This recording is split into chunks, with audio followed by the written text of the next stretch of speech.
एक फॉर्म के बिजली बिल का एक भाग फिक्स्ड है जो आना ही आना है, दूसरा भाग खपत की गई बिजली की यूनिटों की संख्या के आधार पर परिवर्तित होता है, क्योंकि जितना यूनिट बिजली यूज करोगे उतना बिल बनेगा।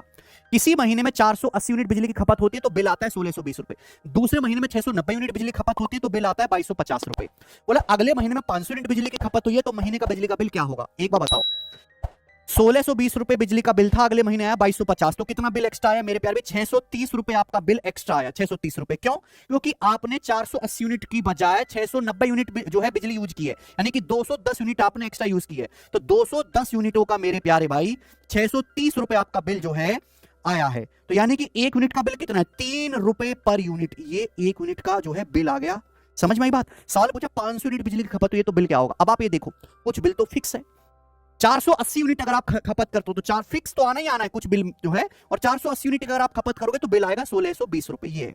आपसे पूछा 500 यूनिट का, देखो फिक्स तो आएगा ही आएगा, 480 यूनिट का है, इसमें 20 यूनिट का मेरे प्यार में बिल का खर्चा और जोड़ दो ना, सिंपल सी बात। एक यूनिट 3 रुपए की है तो 20 यूनिट कितनी की हो जाएंगी? 60 रुपए की। तो यानी कि 500 यूनिट होगी तो अब खर्चा कितना आएगा, बिल कितना आएगा? 1680 रुपए। ये आंसर है। गजब का सवाल, गजब का मेथड, ये बताइए करके।